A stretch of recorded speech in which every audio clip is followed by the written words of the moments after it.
2018 itu kan ditetapkan Undang-Undang 7 menetapkan terkait Panwas menjadi Bawaslu Kabupaten Kota. Kami punya program sudah. Ada program mingguan, bulanan. Kewenangan Bawaslu itu di non tahapan pun punya kewenangan untuk pengawasan kan.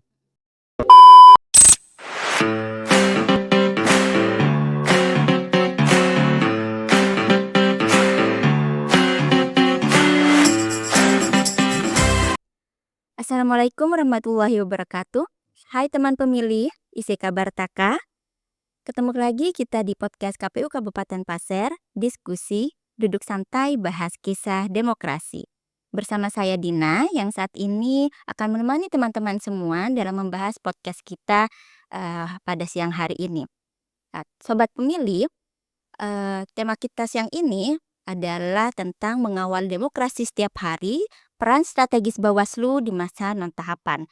Semoga dengan adanya podcast ini bisa bantu teman-teman pemilih semua untuk terus ngobrol seru bareng KPU, bikin kamu makin tahu. Oke, kali ini terkait tema kita sudah mengundang narasumber yang luar biasa nih teman-teman semua. Beliau adalah salah satu bagian dari penyelenggara pemilu di Kabupaten Pasir yang sudah berkecimpung cukup lama nih. Langsung aja ya kita sambut narasumber kita pada siang hari ini. Selamat datang Pak Hamid. Selamat datang. Gimana kabarnya nih Pak? Alhamdulillah baik. Alhamdulillah sehat. Kegiatannya gimana nih Pak sehari-hari? Kegiatan sehari-hari kami punya program sudah. Ada program mingguan, bulanan sudah selama ini sudah terlaksana bagi kami ya. Jadi selama masa non tahapan pun Bawaslu selalu ada kegiatan gitu ya Pak ya. Ya. Sebelum kita bahas lebih lanjut nih ya Pak ya terkait tema kita minggu ini, boleh nggak nih Pak kita bahas terlebih dahulu terkait rekam jejak Bapak atau pengalaman-pengalaman Bapak sebagai penyelenggara pemilu sebagai apa, sejak tahun berapa untuk membantu teman-teman pemilih lebih kenal lagi nih sama Pak Hamid. Monggo Pak. Ya, terima kasih terkait pengalaman kepemiluan ya. Tahun 2015 jadi komisioner Bawaslu Panwas dulu masih Panwas kan belum Bawaslu. Jadi Panwas Kabupaten Pasir, jadi anggota divisi hukum HPP hukum penanganan pelanggaran dan penyelesaian sengketa. Jadi lanjut di pilkada pemilihan gubernur tahun 2017-2018. Nah lanjut juga itu juga masih jadi itu jadi ketua. Oh ketua Panwas Kabupaten. Panwas Kabupaten. Oh saat Bawaslu masih ad hoc ya Masih berarti. ad hoc ya. Terus itu masih pegang juga hukum penanganan pelanggaran dan penyelesaian sengketa. Karena dalam STTK Bawaslu masih memungkinkan ketua menjabat divisi yang terpilih apapun milihnya gitu. Oh, belum ada yang belum ditentukan. Iya. Nah, pada 2018 itu kan ditetapkan Undang-Undang 7 menetapkan terkait Panwas menjadi Bawaslu Kabupaten Kota. Nah, itu dalam seleksi terpilih lagi. Terus dalam hal itu jadi anggota. Jadi selang-seling 2015 anggota, 2018 pilkada ketua, Bawaslu Kabupaten Kota 2018-2023 anggota, pegang juga HPPS juga. Jadi bergelut di penanganan pelanggaran dan hukum. Iya. Tuh, terus terakhir kemarin 2023 itu karena sudah ada SOTK-nya terkait pembagian divisi, ketua harus memegang divisi SDM. SDM Datin. Datin, data dan informasi. Itu jadi kebetulan dipercaya sama teman-teman jadi ketua lagi, itu selang-seling lagi. Jadi itu jadi biasa untuk menjadi ketua, jadi anggota itu hal-hal yang biasa karena itu namanya masuk suatu lembaga dan yang sifatnya ad hoc lah. Iya. Ya, sifatnya tetap walaupun walaupun 5 tahun, tetapi harus siap dalam posisi apapun, seperti itu. Jadi terakhir ini masa kerja kami sebenarnya sampai Agustus 2028, seperti itu. Terus 2028, Iya, baik. gitu. Berarti sejak tahun 2015 15. ya, Pak, ya? Luar biasa sekali ini rekam jejaknya. Berarti emang dari awal konsisten di bidang pengawasan pemilu gitu ya, Pak, ya? Dari yang awalnya masih Panwas kabupaten sampai sekarang Jadi menjadi Bawaslu. Bawaslu dan alhamdulillah terpilih sebagai ketua saat ini ya, Pak, ya. Jadi teman-teman pemilih semua, Pak Hamid ini sekarang sebagai ketua Bawaslu Kabupaten Pasir periode 23 ya. 2023 sampai 2028 28. gitu ya, Pak, ya. Luar biasa. Kemudian Pak, kita mulai masuk ke topik ya, Pak, ya. Tema kita kan terkait mengawal demokrasi setiap hari nih. Menurut Bapak, apa makna dari mengawal demokrasi dan khususnya nih di luar tahapan seperti saat ini? Karena kan masyarakat masih banyak yang salah kaprah, mengira bahwa kalau sudah gak ada tahapan, kita penyelenggara ini nggak ada kegiatan dong dan lain sebagainya. Menurut Bapak gimana tuh menanggapi hal tersebut? Memang pertanyaan itu harus dijawab Iya, terkait itu kan pertanyaan masyarakat. betul. Karena kan dari awal tadi yang saya ceritakan terkait CV pernah menjadi penyelenggara pemilu, Betul. mulai 2025 itu kan beririsan antara tahapan akhir pemilu pilkada 2024 serentak, itu kan sudah tidak ada tahapan lagi. Iya. Dan yang sangat free nanti tahun depan, Iya. tidak ada persinggungan tahapan Iya. tahun depan. Jadi saya ceritakan dulu ya terkait sebelum ke pertanyaan itu. Iya. Jadi dengan adanya hal tersebut, Bawaslu Kabupaten Pasir khususnya ya, membuat program mingguan. Jadi biasanya kita mewajibkan terkait apel. Biasanya kan gitu, apel gitu. Apel kami berbagi menjadi pembina, izinan itu. Iya. Diselanjutkan setelah apel nanti kita melakukan rapat evaluasi mingguan yang sudah kita lakukan kemarin sama program untuk 1 minggu depan. Oke. Tuh. Ya. Biasanya hari Selasa kami podcast. Oh. Podcast ketika dijadwalkan untuk podcast. Biasanya Rabu itu menyesuaikan aja. Kamis kita ada peningkatan kapasitas. Jadi kami bergilir semua pegawai di Bawaslu, semua staf divisi kah atau keuangan, kami bergilir untuk menjadi pemateri. Oke. Jadi mereka harus bisa untuk menjadi pemateri, seperti itu. Itu kalau Jumat itu memang di Bawaslu RI ada program namanya Jumat Sehati. Kalau itu biasanya dilakukan untuk olahraga, kebersihan dan penyiraman rohani. Iya. Itu. Ya, kami menyesuaikan itu. Nah, terkait tadi pertanyaan yang apa sih yang dilakukan Bawaslu setelah tahapan kan gitu loh. Iya. Yang pertama setelah tahapan ini ya otomatis kami kan mempertanggungjawabkan pelaksanaan pengawasan selama tahapan. Nah, kami di Bawaslu jajaran di Bawaslu Provinsi Kalimantan Timur, kabupaten kota kami sebenarnya diuntungkan dengan program yang dibuat oleh Bawaslu Provinsi, yaitu Bawaslu Provinsi membuat seperti big data.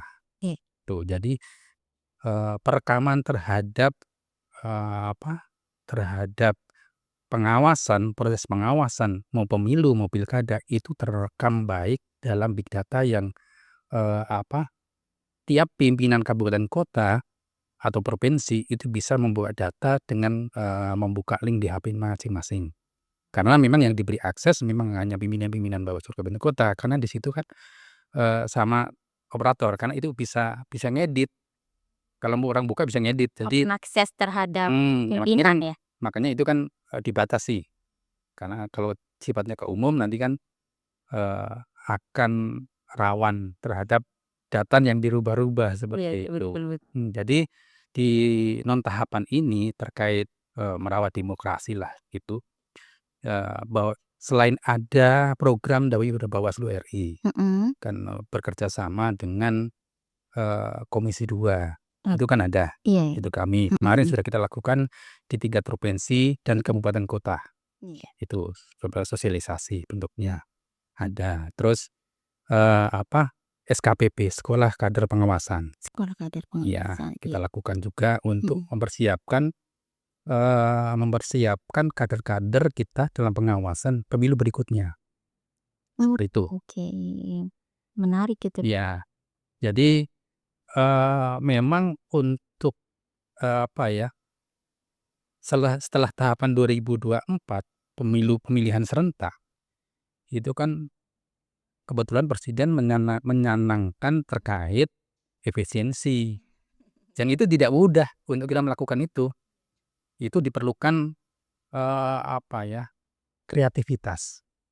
Karena, dengan keterbatasan anggaran, otomatis kita kan dalam bergerak tidak seleluasa. Kita harus eee, ber apa ya, punya kreativitas yang banyak, Betul. yang di mana itu langsung bisa menyentuh atau bisa mempengaruhi terhadap, image masyarakat bagi penyelenggara pemilu ketika non-tahapan. Iya. Apa yang sudah dilakukan, Iya. paling tidak di kami, eee, apa, sosialisasi itu melalui media sosial itu kan, biayanya tidak mahal.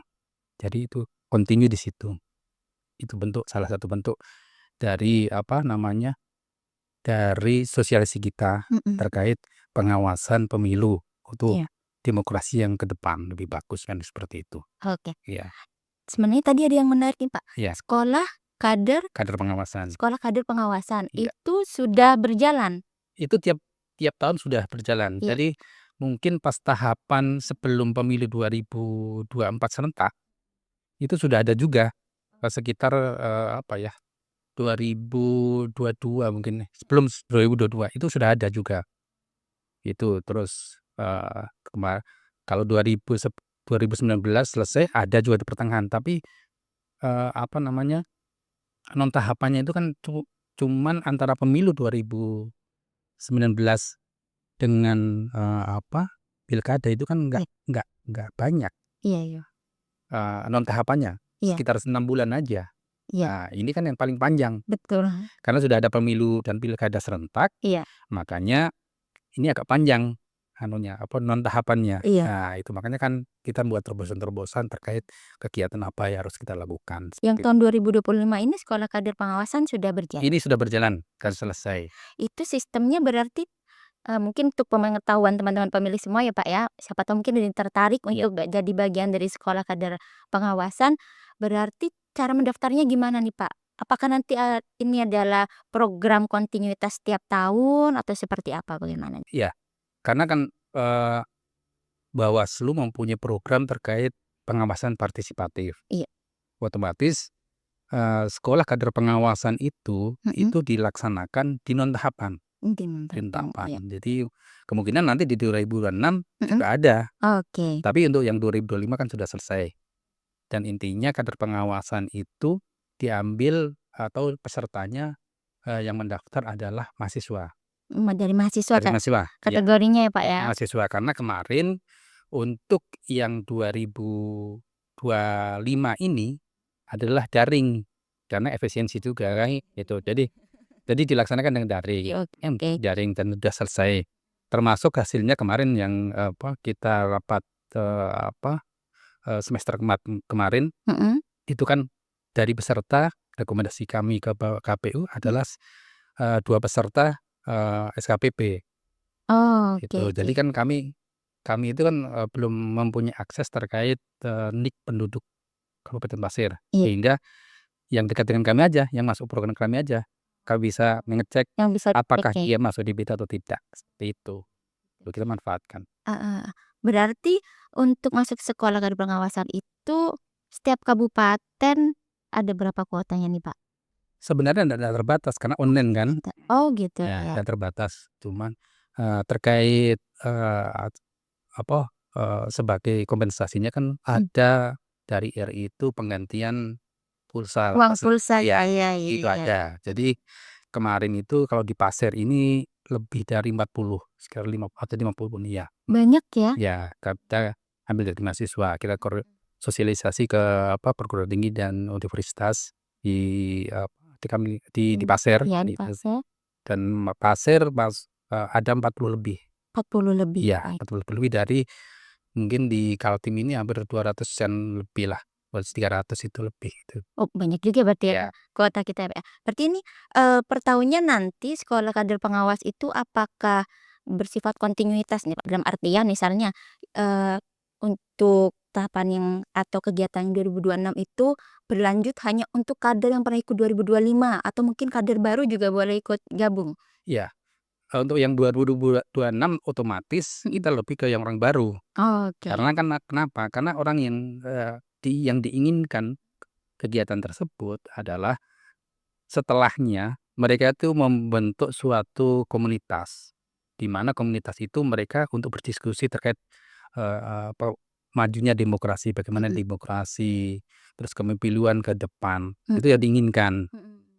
Nah, apakah itu maksimal atau tidak, nanti kita ada evaluasi, kayak gitu loh, Evaluasi. gitu. Jadi, Oke. eee, apa, Bawaslu RI akan melihat itu, ada hasilnya enggak?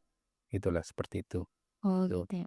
Berarti emang selaras banget sama tema kita ya Pak ya, mengawal demokrasi setiap saat itu I salah satunya juga dengan membentuk kader-kader dari Sekolah Kader Pengawasan itu ya Pak ya.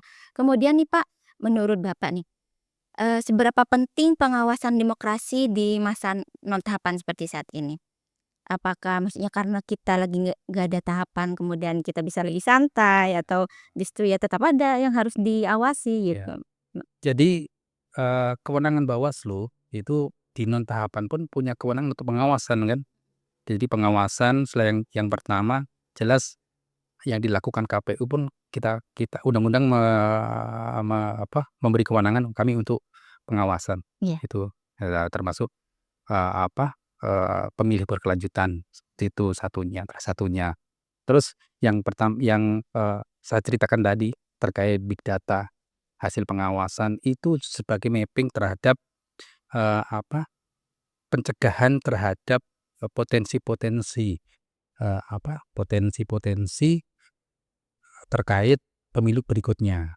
Jadi kan terhadap data-data tersebut itu kan bisa dibuat pedoman Iya. bagi mungkin calon kepala daerah, bagi peserta pemilu, itu kan seperti itu. Dan kami pun di Bawaslu Kaltim ini kan kalau terkait pemilu selain ada big data juga Mhm.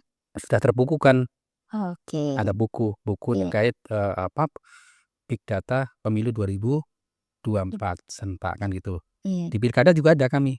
Kami tiap kabupaten kota ada, Mhm. provinsi. Jadi kami pun mencetak sendiri bukunya. Oke. Sudah tiap kabupaten ada dan itu bisa untuk untuk tolak ukur pemilu yang berikutnya seperti apa.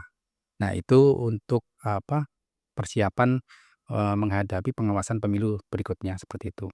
Oke. Nah, ini tadi dari tadi Bapak mention tentang big data nih, Pak. Nah, pasti teman-teman pemilih semuanya penasaran juga nih ya, big data apa nih sebenarnya? Boleh dibantu dijelaskan lebih lanjut nggak nih, Pak, ke Ya. teman-teman pemilih? Big data Bawaslu itu seperti apa dan visi misi dari big data ini apa? Karena kan kayaknya big data ini spesial projeknya Bawaslu Kalimantan Timur gitu ya, Ya. Pak, ya ya. Mungkin bisa dibantu dijelaskan lebih lanjut. Sebelum sebelum terkait dashboard-nya big data. Nah ini alhamdulillah tadi malam ada kegiatan Bawaslu RI ada kegiatan namanya, pembelajaran, pengawas pemilu. Itu perlombaan antara provinsi-provinsi. Mmm. Jadi tiap provinsi menampilkan, pembelajaran terkait kepemiluan dan Kalimantan Timur, menampilkan big data tersebut. Dan tadi malam adalah penutupan dari rangkaian kegiatan yang di Jakarta, di Bali, di Manado terakhir tadi malam, dan Bawaslu Kalimantan Timur, juara satu terkait, pembelajaran Oh, pemilu. biasa ini. Jadi seperti itu. Jadi kembali ke dashboard Hmm. dashboard big data tersebut. Big data tersebut yang pertama, semua divisi, divisi SDM, jadi data-data kami, penyelenggara pemilu di Kaltim, Iya. itu ada di situ semua, di big data itu ada. Tinggal nanti mau, melihat kabupaten mana, itu salah satunya. Yang kedua, penanganan pelanggaran tiap divisi, itu ada. Terus yang pencegahan, berapa kami mau melakukan pencegahan, berapa kali, kita sosialisasi berapa kali misalnya. Yang terpenting ketika hari H, form A pengawasan di tiap TPS pun ada terupload di situ. Oh, di dalam big data Big data itu. itu. Contohnya Oke, dalam oke. pelaksanaan pilkada pemilihan gubernur. Hmm, Ketika pleno di provinsi. ya, Tim salah satu pasangan calon menanyakan terkait permasalahan yang terjadi di TPS 3 Tanjung Harapan oke. dan menanyakan TPS berapa di Kuaro, ada 2 TPS yang di Pasir. Iya. Langsung mau dibukakan apa permasalahan. Mhm. Ternyata kan di form A tersebut yang diupload oleh Panwas TPS, peristiwa yang ditanyakan oleh tim sukses itu Iya. sudah terekam di situ. Jadi ketika menanyakan sesuatu, ini sudah selesai dengan alasan ini. Mhm. Sudah ada. Berarti kan sekecil itu pun ada di situ. Oke, terintegrasi Terintegrasi. datanya, Jadi Pak, ya? kalau provinsi nggak usah tanya ke Pasir, langsung buka Iya, sendiri. iya, iya. Mau tanya apa? Mana TPS mana? Gitu Wah, loh. keren banget nih berarti. Jadi sekecil permasalahan seperti itu, provinsi nggak usah tanya lagi ya. Tapi konsekuensinya kita repot. Dalam artian kita jangan malas untuk mengupload. Betul. Ya sudah siapkan oleh provinsi kan gitu. Jadi seperti itu.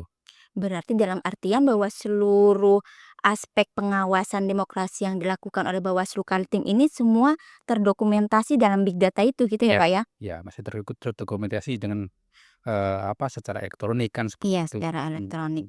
Mhm. Berarti itu, eee, yang bisa akses big data itu siapa aja nih, Pak? Mungkin teman pemilih ada yang pengen tahu apakah ini bersifat eksklusif Bawaslu aja atau juga bersifat, terbuka bagi masyarakat umum atau gimana? Iya, terkait yang bisa akses Mhm. tentunya pimpinan Bawaslu kabupaten kota, pimpinan provinsi, dan operator yang bisa akses. Karena Mhm. apa?